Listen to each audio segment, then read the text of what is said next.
We have a target sum. It's now time to generate the actual numbers that the player is going to use to sum up to the target.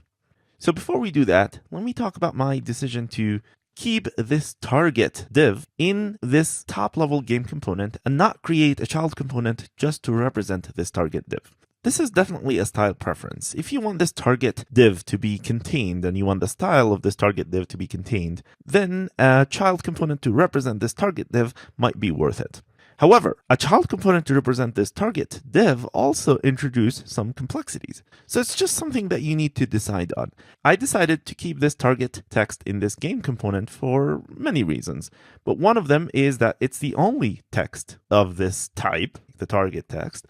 And the other reason is that a lot of the calculations in this game component are going to depend on the value of this target. So introducing a child component here is going to introduce some data flow complexities in the game. And I'm trying to keep things simple. Okay, so now we need to create a text element for every random number that the player is going to use to play. But before we do that, let's think about it. First of all, this number of random numbers, I'll call it random numbers count, is something that we probably should control in every game. So for example, I might render a game with 6 random numbers, and then I might render another game with 7 random numbers to make the game a little bit more difficult. So it's definitely something that we should pass to the game from the top level component that controls the game. So let's call this random number count. And let's render our first game with 6 random numbers. This is the first prob that I am designing for the game component. This means inside the game component, when I use this prob anywhere in here, I'll use this .probs.random number count. It's going to be 6 by default, but I can absolutely render a game with a different random number count. So I'm going to actually go ahead and render this inside the text just for testing. This random number count and make sure that I'm seeing the value here. However, since I introduced a new prob for this game component, I should define the type of this prob using prob types. In fact, the recommended ESLint configuration should warn you if you're using a prob without defining its type, but I actually turn off this recommended setting. But for this example, let's turn it back on by removing this line. And if you do that and you use any prob type, you should now get this message that random number count is missing in prob type validation. Yes, it is. Let's fix that. Import from prob types. This is the package that we need now. It's now a separate package. We imported from prob-types. This used to be part of React, but now it's own separate package. And the prob type definition is a static property on the game component. Prob types, this is camel case. And inside the object that represent the prob types, we put a property for every prob that we design in this component. So we have random numbers count, which is prob types dot string, and it is absolutely required. We cannot render a game component without random number count. So now we want to take this random number count, which starts at 6, and we want to have an array of random numbers so we can render that array inside our game component. And just like we placed the target number on the instance of the component, we can also place this array on the instance of the component. Let's call this array random numbers. So this array is somehow driven by the random numbers count property. To create an array from a number, there is a JavaScript trick we can use. It's array.from. And you give this from an object, and inside the object you define the length of the array that you want. So I want the length to be this.probs.random number count, just like that. This gives me an array of 6 undefined elements. And then I can map this array into actual random numbers here. So for example, this is going to give me a function for every element in the array. And I can use an expression similar to what I did for the target here to create random numbers here.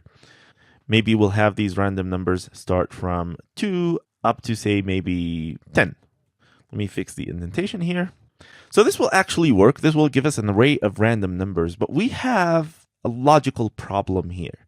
We can't just generate any set of random numbers. We need random numbers with the possibility of summing up to target, which is another random number here.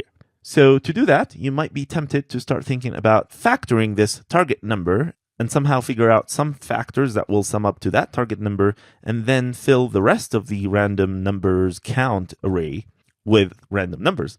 But that's actually a lot harder than it needs to be.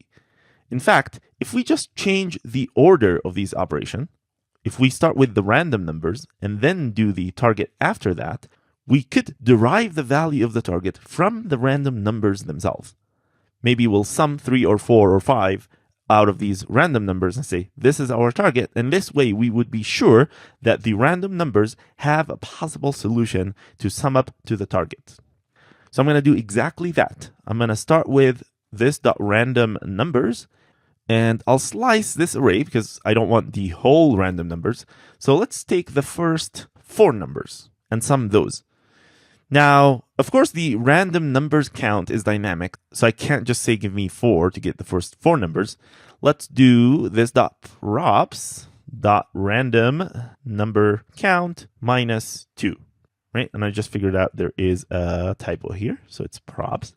This .props.random number count minus 2. This would give me an array of the first 4 numbers, and I can sum that array. So I'll put this on its own line. The easiest way to sum an array without introducing any new libraries is just to use a reduce call. And the reduce gives you access to an accumulator and a current element. And you can return the accumulator plus the current element. And you can start from 0, fail-safe. You actually don't need it in the sum case. But in case the array that you sum is empty for some reason, you need this fail-safe, so just use it. And now we can test. Instead of outputting the random number count, let's output the random numbers themselves. Let's actually see if that works. And it did. I am seeing the warning here. Invalid prob of type number supplied to game, expected string. Totally. Random number count is not a string, it's a number. That was a very helpful React warning to uncover something wrong that we did here in the prop types. Okay, so instead of rendering the random numbers directly here, let's render them each in their own text container. So I'll go ahead and map this array. This will give me a single random number, and I'll map that random number into a text by itself. So the map is going to give me the value of each random number, a single number, and I can render it here. Random number. Now, the very helpful ESLint is telling me that I'm missing a key prop. Remember that every time you have a dynamic list of children that you're rendering in here, you need a unique key to represent each child. Now, I can't use the random number itself because it's not unique. I might pick 2 same random numbers, but I can use the index of that, the position of that random number in the array. Now, in general, using the index is not actually a very good idea if you are reordering the items or if you're deleting or updating the items, because React is going to be confused when you delete an item and it will reposition the array and bad things will happen. But for our particular case, we are not going to rearrange or delete any items. We are just clicking on those items, and we just need to identify them when we click on them. So that is probably okay for this particular case. If you need to delete or reorder things, the solution is to give every number a unique ID. Instead of just a value, you can represent every random number with an object and give that object its unique ID. But I think it would be a case of over-engineering if we did this for this particular app. Okay, so let's test that. And now we can tell if 22 is actually the sum of the first 4 elements, and it is totally the sum of the first 4 elements. By the way, this 4 elements here can also be customized. So instead of doing random number count minus 2, we can pass a property, for example, that is some number count. But I'll keep it simple. Once we're done with the MVP of this game, there will be a lot of room for improvements, and I'm going to actually challenge you with some of those improvements at the end of the game. So let's go ahead and style these numbers now. I'll do my styling off camera. If you want to be creative, do your own styling and test your knowledge in the subset of the React Native styles that you can use. I'll show you the styles that I'm going to come up with in the next video.